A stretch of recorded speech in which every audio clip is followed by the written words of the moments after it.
Hello, my dear student friends. Welcome to this presentation.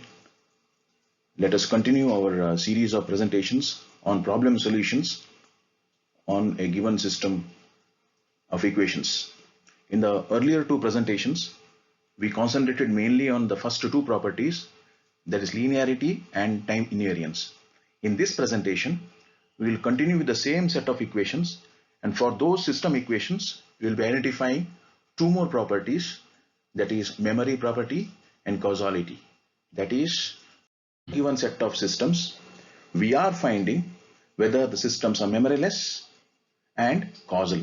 So we will be solving two problems, two set of problem solutions for the given set of equations. As you can see, all the equations given here are same as the first two presentations, but don't get confused that we will be repeating the same.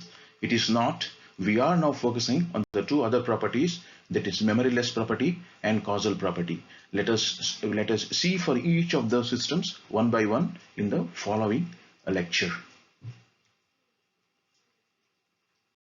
Let us take the set of equation, that is y of n is equal to g of n into x of n.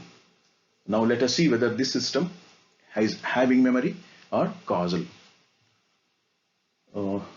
To recapitulate what you studied, what is memory property? How to identify memory property? A system is said to possess memory if its output signal y of n depends on past or future values of the input signal x of n.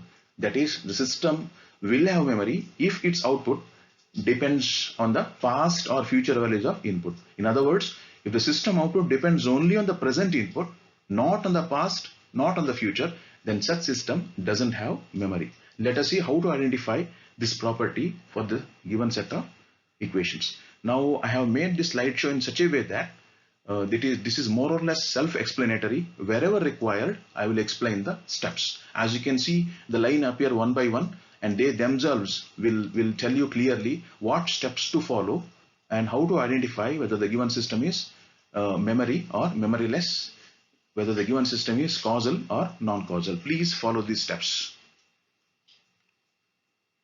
So we have the given system y of n is equal to g of n into x of n.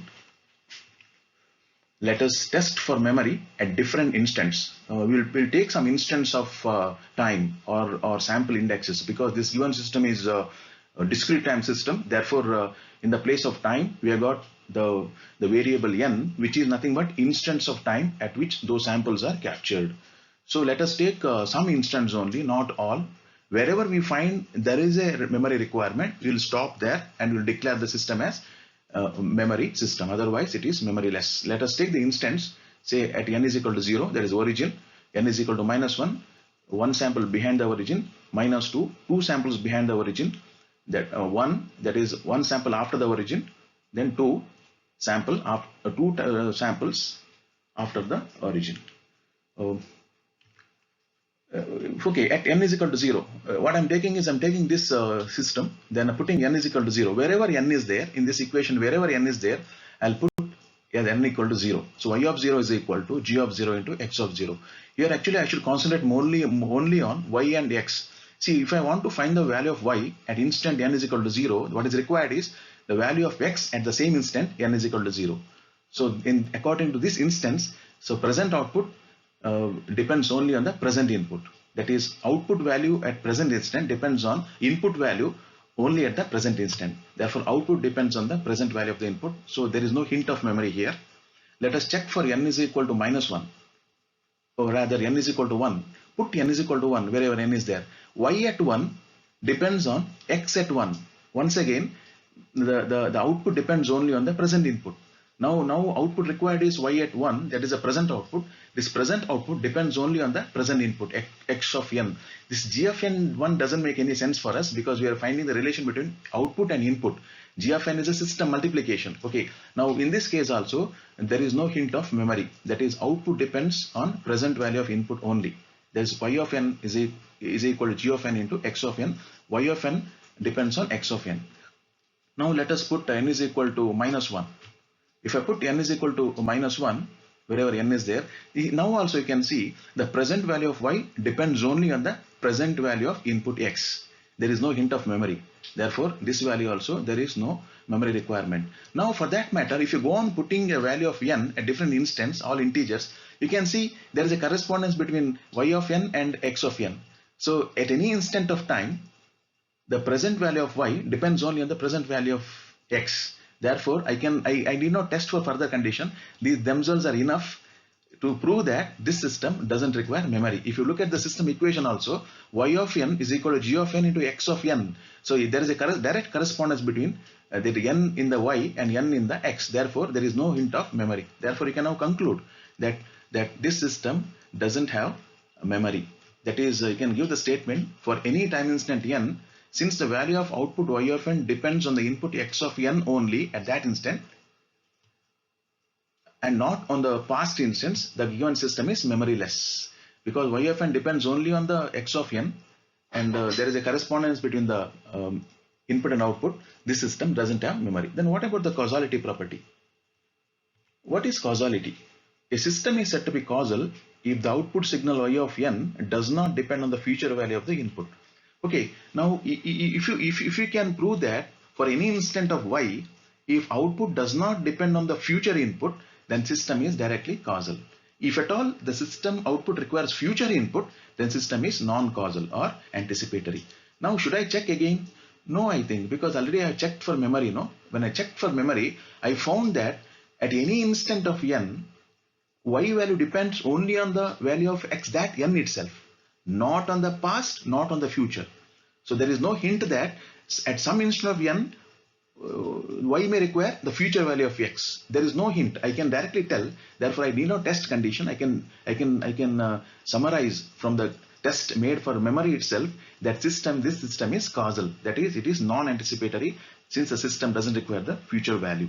Therefore, directly I can conclude, while testing for memory above, we observed that at every instant considered, the output y of n never found to be dependent on future instant of input. Hence, the given system is causal or non-anticipatory. So this system turns out to be a causal system and memoryless system. Let us move to the next set of equations.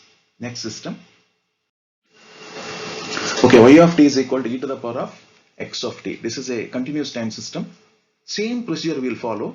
It is self-explanatory. Wherever required, I will intervene, I will explain. Otherwise, you can just follow the equations that keep appearing and you can judge for yourself. Once again, I am reminding you, a system is said to possess memory if its output signal y of t depends on the past or future values of input signal x of t. Take the given system. Now let us test the memory at different instants of time. T is equal to, I am taking once again integer values. In this particular system, because system is continuous time, that time value can be this time value can be fraction also. It is a mixture of both integer and decimal part. But still, to avoid the confusion, I'll be taking only integer value of t. That is t is equal to 0, t is equal to -1, t is equal to -2, t is equal to 1, and t. At these points, I'll be testing the memory of the system one by one. So at t is equal to 0, wherever t is there, that is, you can see t is here and t is here, no? And those, put t is equal to 0. So I put y is equal to 0 and here t is equal to 0 means y of 0 is equal to e to the power of x of 0. So once again, present output depends on present input only. Therefore, this doesn't give any hint of memory. Okay, if I put t is equal to 1, once again y of 1 is equal to e to the power of x of 1. So there is a direct correspondence. If you want to find the value of y at t is equal to 1 second, you should know the value of x at t is equal to 1 second only. No past value, no future value. Once again, there is no hint of memory. If I put t is equal to -1, also same instant. That is, if you want to find the value of y at t is equal to -1, I need the value of x at t is equal to -1 only, not on the past or future values of x. Therefore, I need not test further. Here only I can conclude, for any value of t, if I substitute, the present value of y depends only on the present input value x. It doesn't require either past input nor the future input. Therefore, this system also is memoryless, doesn't have memory. I can directly conclude, For any instant t, since the value of output y of t depends on the input x of t only at that instant and not on the past or the future instance, the given system is memoryless. Okay, now what about the causality property?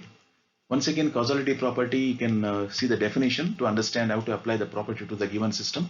A system is said to be causal if its output signal y of t does not depend on the future value of input x of t. Now again, I need not test here because here itself summary actually I concluded that see, wherever I apply t and substitute t here, there is a correspondence between input and output, direct correspondence. Neither the output requires past input nor the future input. Therefore, since output doesn't require future input also, so this system is also non-anticipatory, or this system is causal. I can directly conclude. While testing for memory in above, we observed that at every instant considered, the output y of t never found to be dependent on the future instance of input x of t. Hence, the given system is causal or non-anticipatory. Let us move on. Okay, here also, here I have taken two systems, two equations simultaneously. It is a similar step if I can follow. Both are continuous, discrete time systems.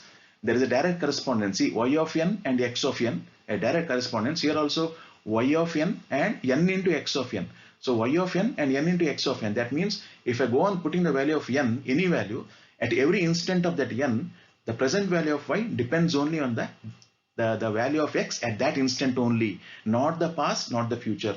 Therefore, I can directly conclude both the systems are memoryless and causal systems. I need not again solve because you can apply the steps explained priorly and you can yourself conclude. But now I can directly tell by looking directly into the equation, both the systems are memoryless and causal. Please try it out on your own. Let us move on to the next system. Okay, now in this system, y of n is equal to x of minus n. This is a flipping system. You take x of n, flip the signal at about the n is equal to 0 axis, that is origin, then you'll get the output. So this function is flipping function. Let us see whether this flipping function has memory and whether this flipping function system is causal. Let us apply the same steps. All things are self-explanatory. Please go line by line. Memory, same definition already you have seen. So this is the given system, y of n is equal to x of minus n. Let us test for memory at different instants. N is equal to minus 2, minus 1, 0, 1, 2. First I am putting the value of n is equal to 0. If I put n is equal to 0, y of 0 is equal to x of minus 0, which is x of 0 itself. So there is a direct correspondence, that is the present value of y depends on present input x. So because output depends only the present value, in this instance there is no hint of memory. Let us go to next instance, n is equal to 1. Now it is interesting. See, if I put n is equal to 1 here, wherever n is there, put that n is equal to 1, I'll get y of 1 is equal to x of minus n. So this x of minus 1 makes a difference. So if you want to find the value of y at n is equal to 1, you should know the value of x, n is equal to minus 1. That means this system should remember the past value, because present value depends on past value. That is 2 samples past, not immediate past, 2 samples past, you should remember. So output depends on past value of the input. This one instance is enough to say that this system has memory. But still I will carry on. I will carry on with the further and explain. I can show it graphically also, why the system is called the memory system, what is the meaning of future, past, etc. by one graphical presentation. Let us mark this on a graph to say that the present value of y depends on past value of x. See this graph. See here. You can see over here. See, this is the time axis. Okay, that is n axis. See, y at 1 means, see, at n is equal to 1. So I want to find the value of y at this instant of time. So you can see in this representation, you can see value to the right are all future values, value to the left are all past values. For example, if you stand at 3, instant 3, then any value occurring after 3, that is 4, 5, 6, etc. are all future values. Any values that has already occurred before 3, that is 2, 1, 0, etc. are all past values. If you stand at any instant, all the forward looking values of future values all the backward looking values of past values. You can see here clear marking. If you want to find the value of y at 1, you should remember the value of x at -1. That means this is the past value, no? Present value depends on the past value. That means this system has memory. Let us check for one more instance. I am putting n is equal to -1. Once again, see the difference here. If I put n is equal to -1, y at -1 is equal to x of -1. That is x of 1. So this is another instance. See, now y of -1. If you want to find the value of y at n is equal to -1, you need to know the value of x at n is equal to 1. What is x equal to 1 corresponding to y equal to -1? So this is the future value. When I put n is equal to -1, no, to find the present value of y, that is y at n is equal to -1, it requires future value x of 1. Though in this instance, you may see output depends on the future value of input. That means this system is non-causal. It is anticipatory, because to calculate output at one instance, at this instance and many more instances like that, you may require future values also. So this system is not only having memory but also causal. So let us see this graphically, how this all about. See, in the same graph, if I want to find the value of y at n is equal to -1, I need to know the value of x n equal to 1. There is a future value. Present output depends on future input, whereas in this instance, present output depends on past input. Here, present output depends on future input. So this system requires both past values and future values. That means this system has memory. And also, this system is non-causal. Therefore, I can directly conclude now. I did not test further because I got the hint. So I can directly conclude this system has memory. Since output y of n depends on the past value of input x of n at some instant of n, the system is not memoryless. The system has memory. What about causality? Okay, same definition again you can see. And since you have seen, when I put n is equal to -2, because if I put any negative value, no, here n is equal to -2, -3, -4, anything, n is equal to anything. So for that, I need the future value of x. For example, if I want to find the y at -2, I need to know value of x at 2. If I want to find the y at -5, I require to know the value of x equal to 5.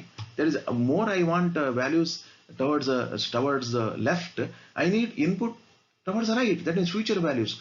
Though this system is anticipatory, this is non-causal system.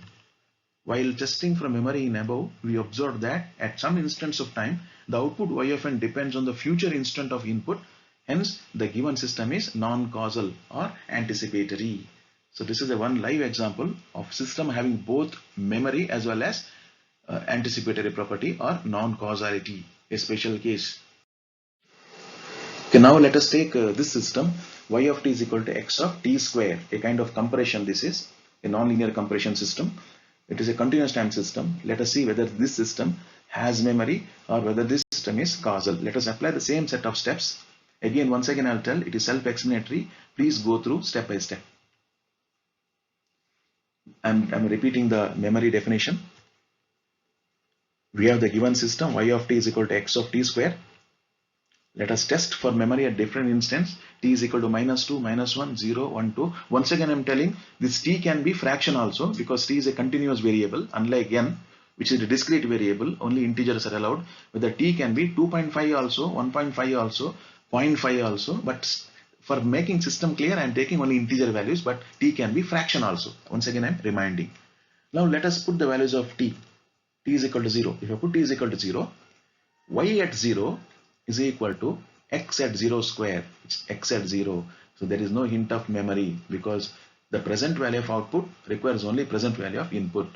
Let us put t is equal to 1. When I put t is equal to 1, once again y of 1 is equal to x of 1 square. There is x of 1. There is no hint of memory. In this instance also, output depends only on the present value. Therefore, this test doesn't give memory hint. Now let us go for n is equal to -1 and see for ourselves. See here what's happening. If I put t is equal to -1, that is y at t is equal to -1 is x at -1 whole square. Because wherever t is there, I should put -1. No, I'm putting -1 then squaring it. -1 whole square, because t square. No, it is. See, it is t square. -1 whole square means 1. See, it's very interesting. Y at -1 is nothing but x at 1. That is, present output requires future input. Present output requires future input. means this system requires memory, and also this is non-causal. Now itself I can tell it is non-causal, but since you are concentrating on memory property, I can tell because there is no correspondence between the input and output. Now present output requires future input, even though not past, at least future input. This system has memory. Output depends on future value, therefore a memory. How to show graphically? See, this is what. If I want to find the value of y at -1, when n is equal to -1, I need to know the value of x at 1. There is future. For present output, I require future input. This system therefore has memory. Let us test for this condition. If I put t is equal to, -2, if I put t is equal to -2, y at -2 is x at -2 whole square, x at 4. Once again, to find the value of y at -2, I require future value x at 4, which can be graphically shown. See, if I want to find the value of y at -2, I need x at 4, this instant of time. This instant is futurely occurring. I'm here now, I'm trying to find the output here at t, but I require future input, x at 4. Here I need the input. Many samples future I need. That means this system has memory, and also this is non-causal. Therefore, directly I can conclude. You can just read the screen. Okay, what I did here is I took one more t positive value, t is equal to 2. Once again, y at 2 is equal to x at 2 square, x at 4. Once again, future value is required. See, find the value of y at 2, I require future value x at 4. Now I can conclude this is a not memoryless, or this system has memory. Since the output depends on the future value, this system is not memoryless. The system has memory, and also you have seen that this system is causal, as you can see. While testing for memory above, we observed that at some instant of n, the output y of n depends on the future instant of x of n. Hence, the given system is non-causal or anticipatory. This system anticipates the input. It requires the future input. Okay, now what I have done is I have taken 3 systems at a time to save time, because same steps will repeat now. So let us directly conclude without going to much explanation. Let us directly conclude. Let us take the first system. So here actually y of t is equal to x of t minus t naught. So now it all depends on t naught. If t naught is not 0, that is, for example, t naught is 1, or t naught is 5, or t naught is -1. Some t naught is a constant. It is a time delay basically. It depends if t naught is positive. T naught is a time shifter basically. It shifts the signal. T is a variable. T naught is a constant. The system is memoryless unless t naught is 0. If t naught is 0, then this becomes y x of t, no? If t naught is 0, only in that case the system is not memoryless. If t naught is not 0, this system has memory. Unless this system is memoryless, unless t is equal to 0. So what actually has been done here?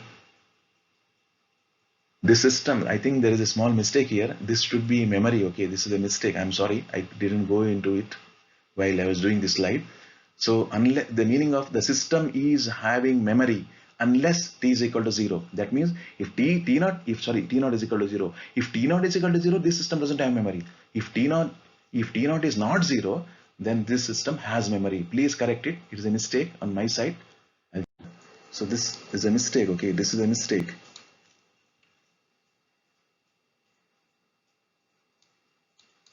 I'll try to write it on the screen.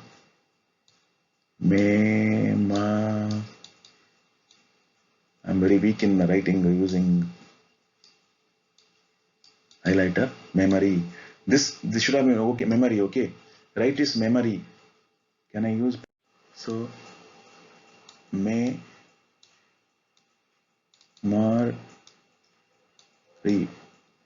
In the place of memoryless, you write memory. Okay. The system is having memory. The system has memory. That is, has memory unless t is not equal to 0. If t naught is 0, then this doesn't have memory. There is a mistake on my side. Okay, then forget about it. Make the screen clean.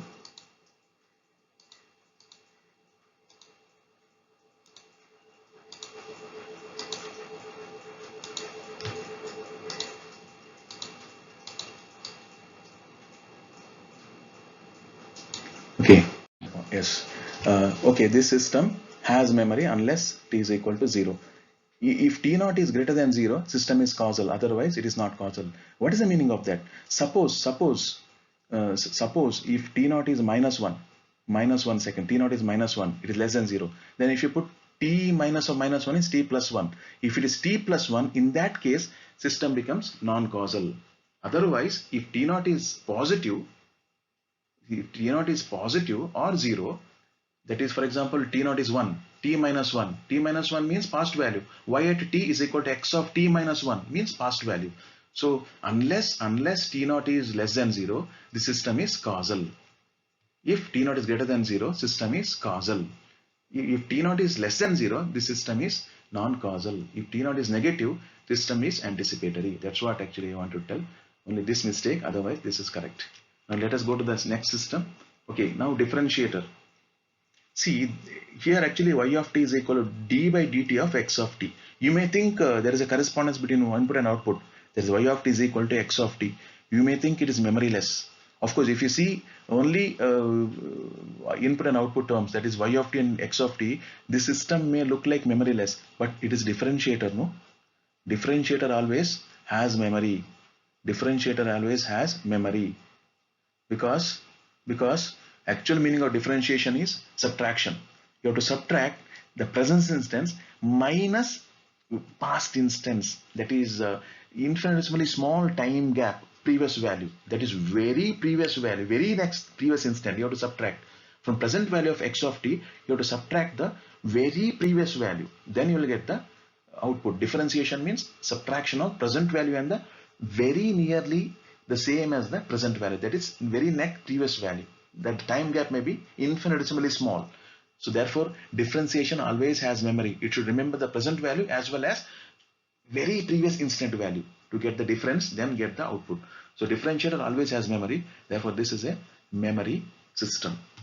Because this system requires present and the past value, doesn't require the future value, this system is causal. Differentiator is causal. It is non-anticipatory. It doesn't require the future value. Differentiator is always causal but has memory. Next system. Okay, you can see here actually y of t and cos of t, cos of x of t. Since the output value of y of t depends only on the input x of t at that instant and not on the past instant, the given system is memoryless. See, whatever see, if you want to find the value of y of t at any instant, you should know the value of x at that instant only. That value is cos you have to find to get the value of y. To get the value of y at any instant t, you need to know the value of x at that instant t, and that value is cosigned to get the value of y. That means present value of the output depends only on the present value of the input, which means the system doesn't require the past value or future value. So this system is memoryless. And also, since this system also doesn't require future value to find the present value, the system does not require future value, the system is also causal. It is non-anticipatory and it is causal. Therefore,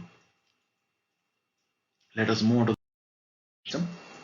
Okay, this is interesting, quite interesting system. Let us solve this by step. Same set of steps we will be following anyway.